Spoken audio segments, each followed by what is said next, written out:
The arrogant declaration. The ancient station hung in the void like a jewel against the darkness. It orbited a star that had been dying for 1,000,000 years, its pale light casting long shadows through the crystalline corridors. The station was called Eternal Zenith, and it had been the seat of galactic power for longer than most civilizations could remember. In the central chamber, 12 representatives gathered around a circular platform that floated without visible support. Each one represented a different species, a different world, a different way of being.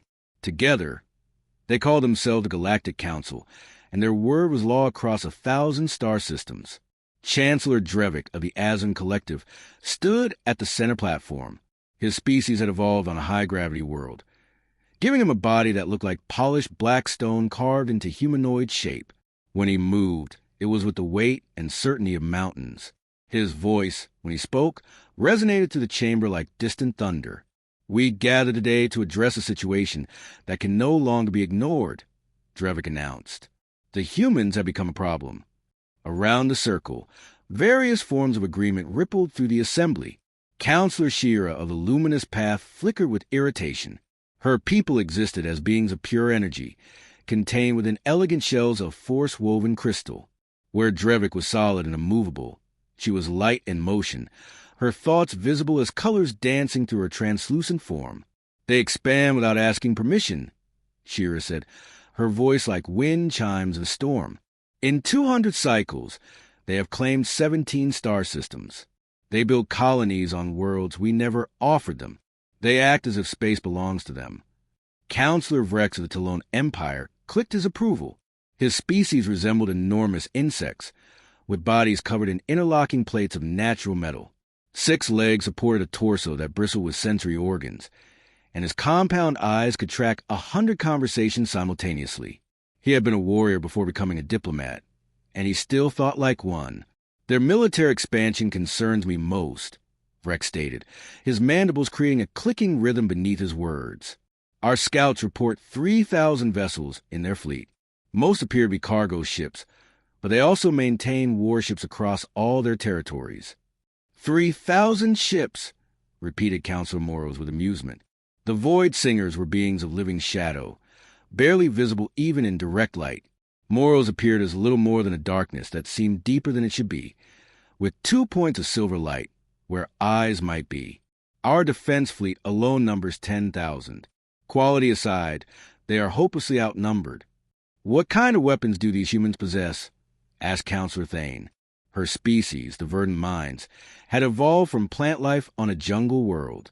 She appeared as a beautiful arrangement of vines and flowers in a roughly humanoid shape, her voice emerging from somewhere within the bloom that served as her head.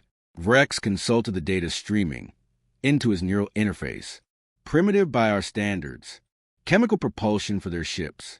Kinetic projectiles for weapons. Some basic energy weapons, but nothing approaching our plasma technology.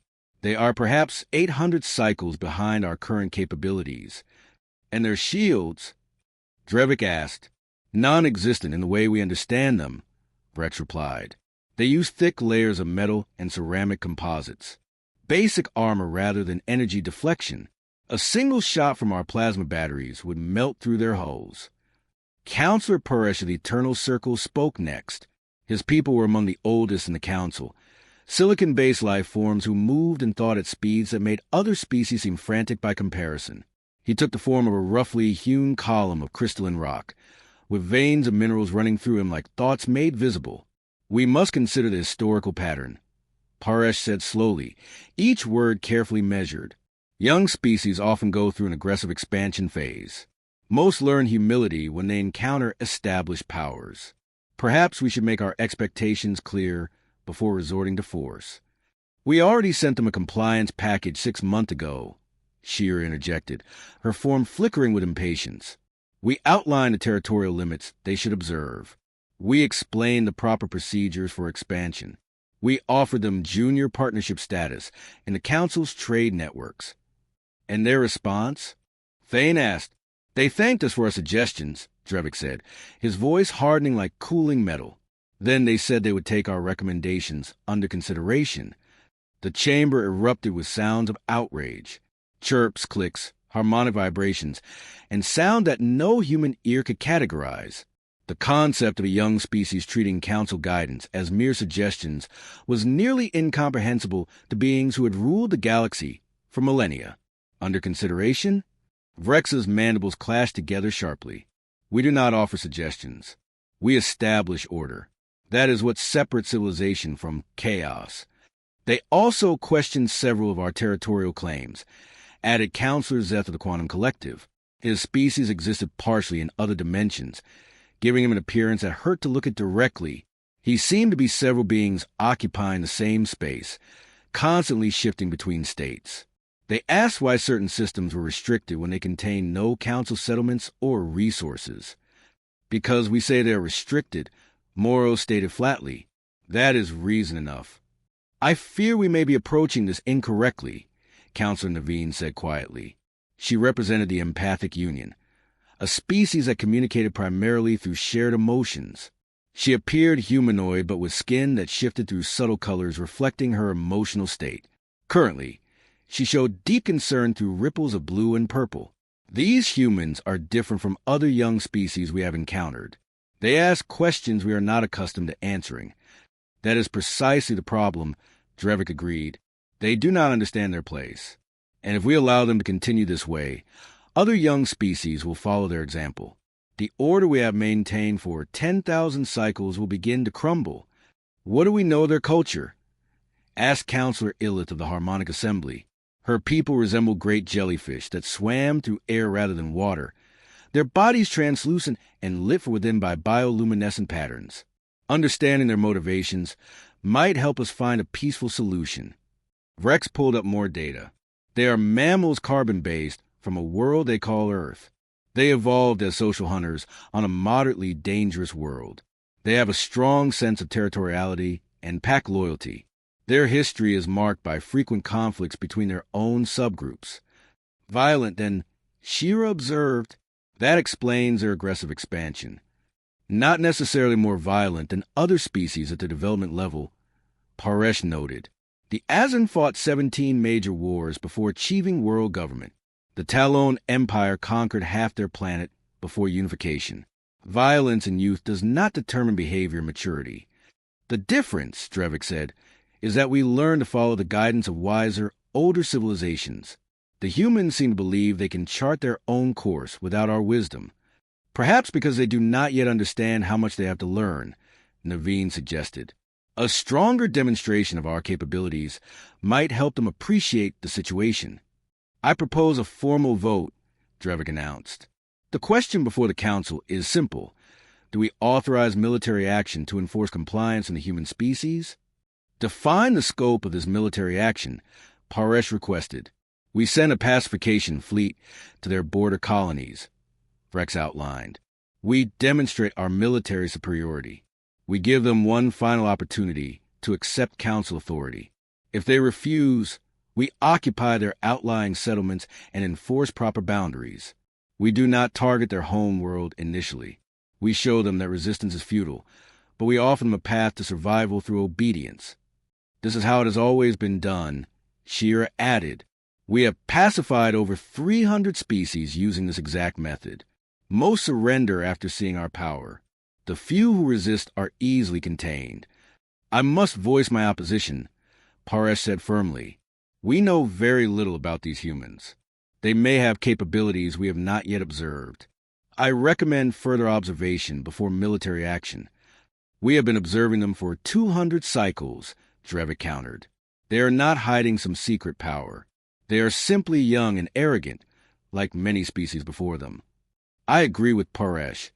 Naveen said, there is something about this situation that troubles me. The humans have been too, she searched for the word, cooperative in some ways. They share technology freely. They welcome our diplomats. They seem eager to learn about us. Yet they resist our authority. The pattern is unusual. You sense deception? Morrows asked. I sense something I do not fully understand, Naveen admitted, which is why I counsel caution. Caution is wise when facing unknown threats, Vrex said. But we do know these threats. We have scanned their worlds. We have analyzed their technology. We have monitored their communications. They are exactly what they appear to be, a young species that has grown too bold. The vote was called. Each counselor indicated their decision through their species' preferred method: light patterns, harmonic tones, electromagnetic pulses, and quantum fluctuations that served as votes. When the count was complete, Drevik announced the result: 10 in favor of military action, 2 opposed. The motion passes. We will dispatch the 5th Pacification Fleet to human space within 3 cycles. What none of them knew was that every word of their discussion had been heard by someone who was not supposed to be listening, far beyond the station's sensor range. Hidden behind a small moon that orbited the dying star, a ship floated in absolute silence. It was smaller than any vessel the Council considered worth building, painted in colors that absorbed every wavelength of radiation. Its hull was covered in sensors that could hear conversations through solid walls from 1,000,000 kilometers away. Captain Elena Torres sat in the command chair of the reconnaissance vessel Shadow Walker. She was 42 years old, with dark hair pulled back in a practical bun and eyes that missed nothing. She had been watching the Council for 3 years, learning their languages, studying their behavior, waiting for this exact moment. Did we get all of that? Torres asked her communications officer. Lieutenant James Park nodded, his fingers dancing across holographic controls. Every word, Captain. Full recording across all frequencies. The translation software even caught the nuances in the nonverbal communication. Good. Torres allowed herself a small smile. It was not a warm expression. It was the smile of someone who had just watched an opponent make exactly the mistake she had been hoping for.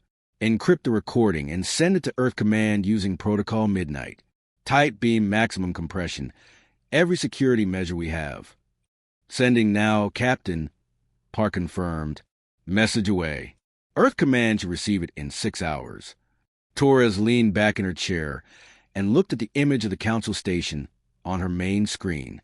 It looked so peaceful, so permanent, so certain of its place in the universe. She almost felt sorry for them. Almost. Set course to the rally point. Torres ordered. It's time to stop watching and start preparing. The Council just declared war on humanity. Now they will learn what that actually means. The Shadow Walker turned silently away from the dying star and vanished into the darkness between systems. Behind it, the Council continued their preparations, confident in their power, certain of their victory, completely unaware that they had just made the greatest mistake in their 10,000-year history. The humans had been waiting for this, preparing for this. Every diplomatic mission, every trade agreement, every seemingly innocent question about Council technology and tactics had been part of a plan that was now 2 centuries in the making. The Council thought they were dealing with a young species that needed to be taught its place. They were about to discover that humanity had been studying them very carefully, learning all their weaknesses, and preparing for the day when the old powers would inevitably try to put the newcomers in their place. That day had finally arrived, and the galaxy was about to change in ways the Council could never have imagined. The price of arrogance. The message from Captain Torres reached Earth Command 6 hours after transmission, traveling through relay stations hidden in dead systems and empty voids. It arrived at a facility that officially did not exist, buried 3 kilometers beneath the Rocky Mountains in what used to be the United States. Admiral Marcus Webb stood in the command center, watching the message play out on holographic displays. Around him, the leadership of humanity's true military machine had gathered. They had been waiting for this moment for 173 years.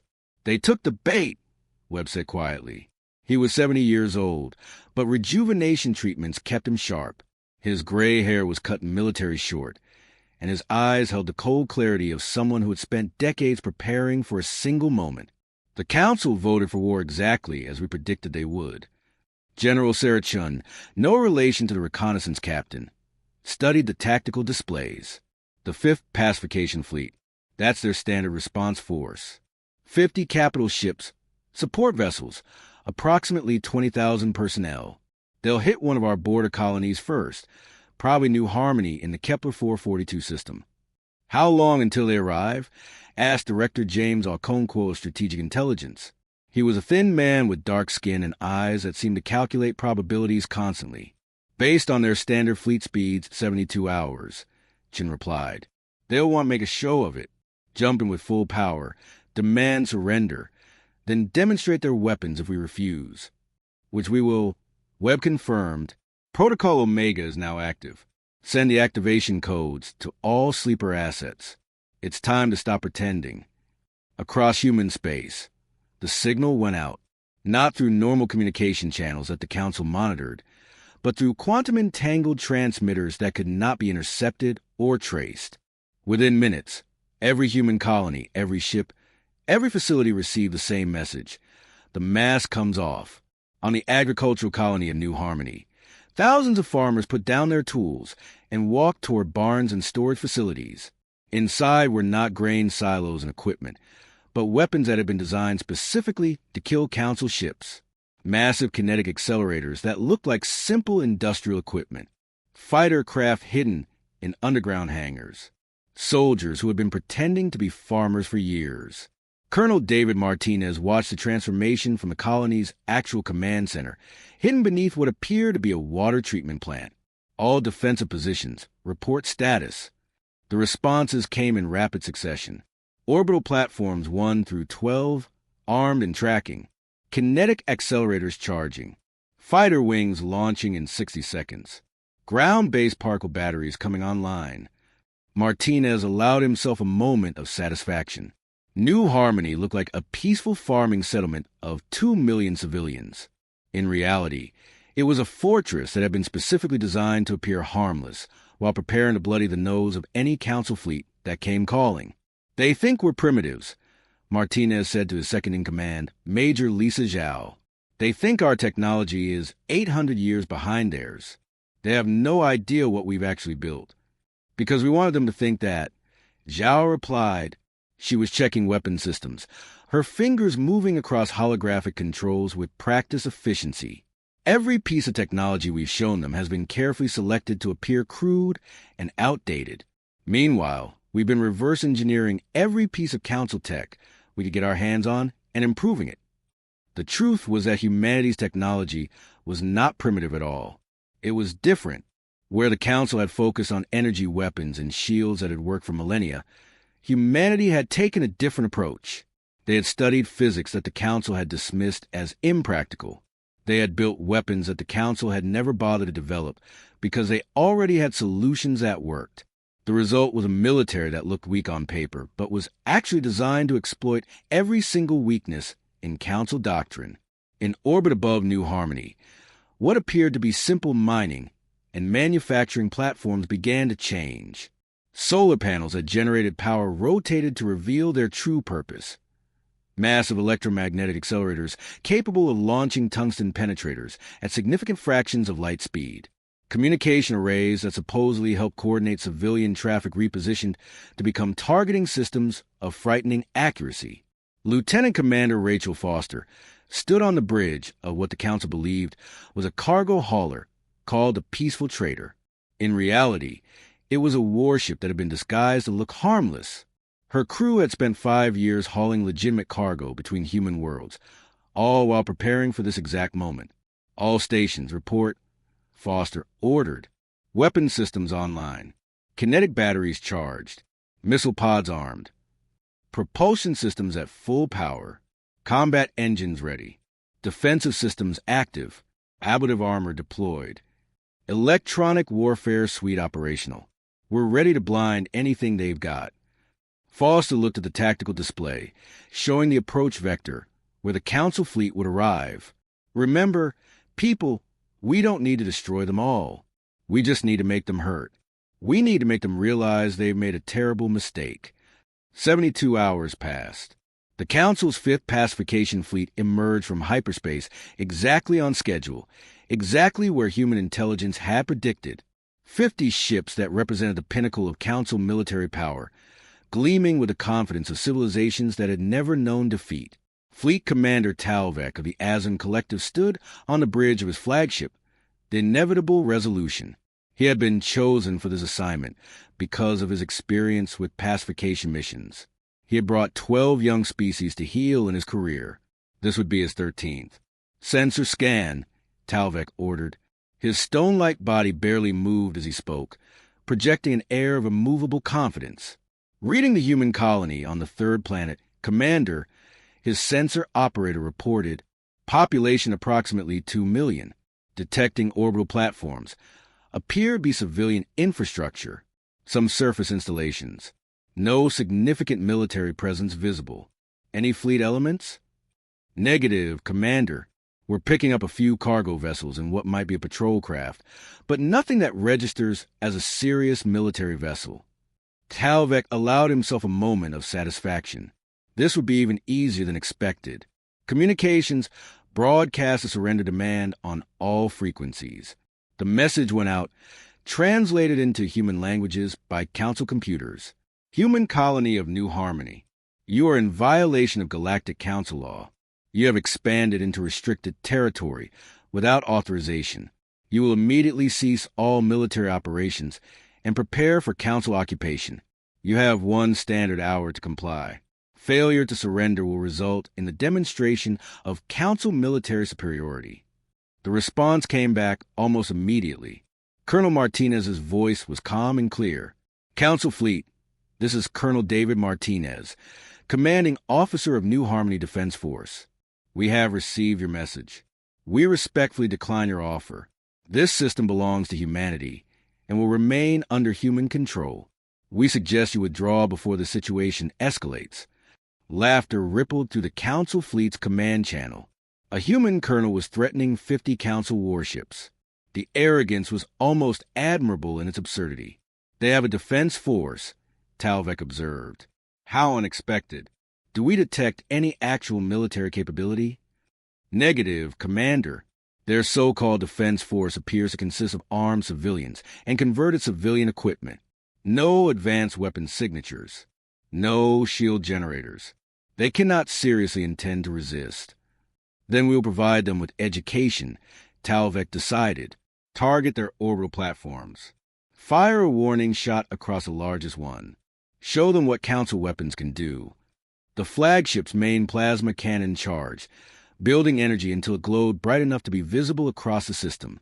Then it fired, sending a bolt of superheated matter screaming across 15 million kilometers of space at near light speed.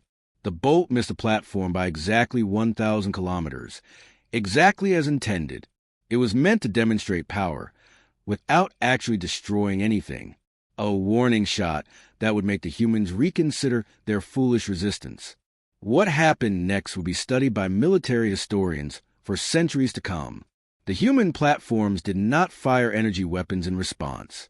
Instead, they launched what appeared to be simple metal rods.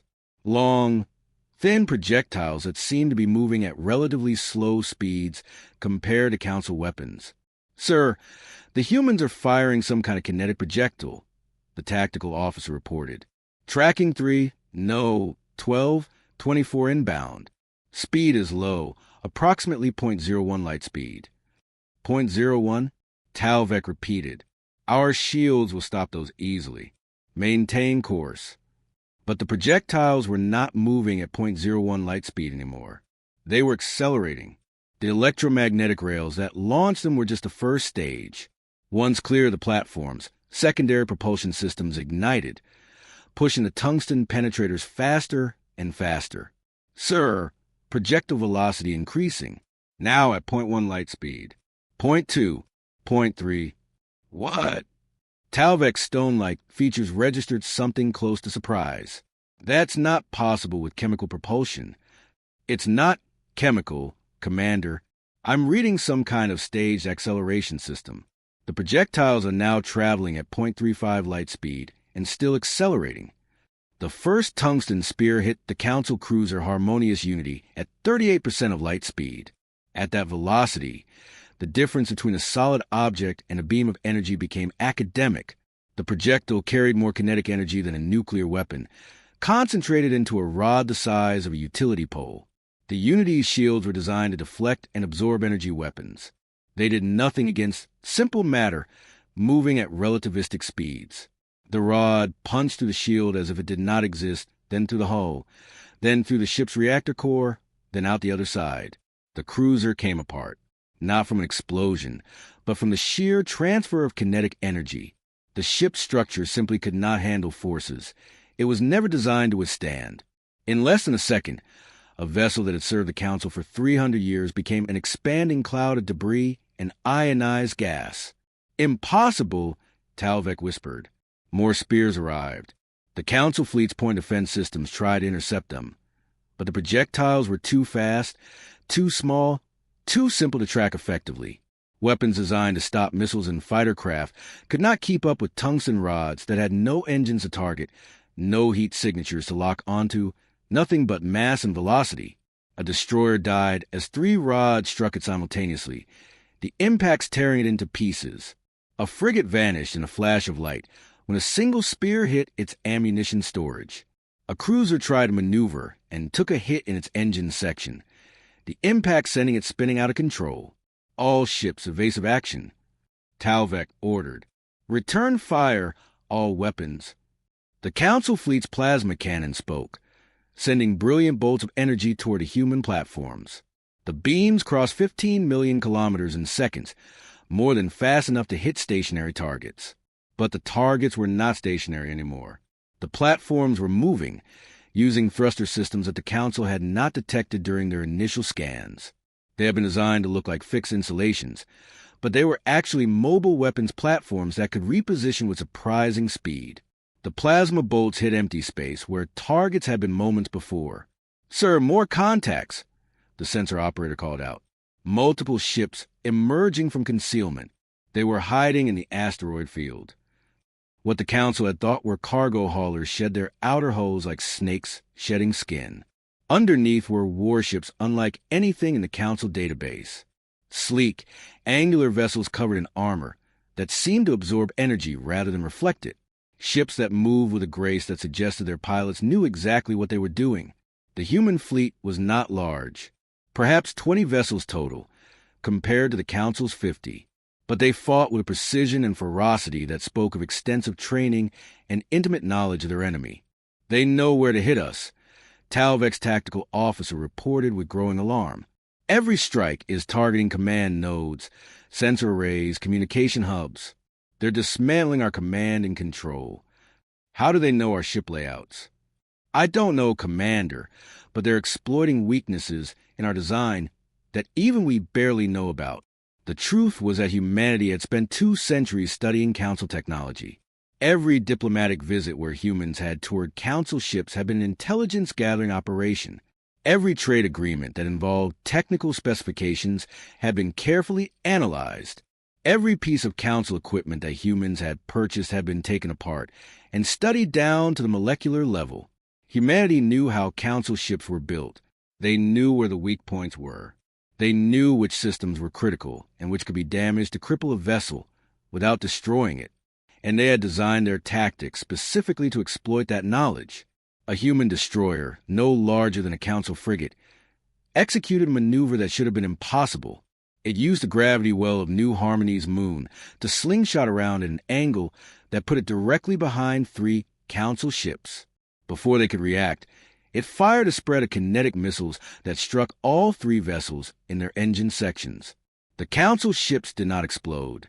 They simply stopped, their propulsion systems destroyed, leaving them drifting helplessly in space.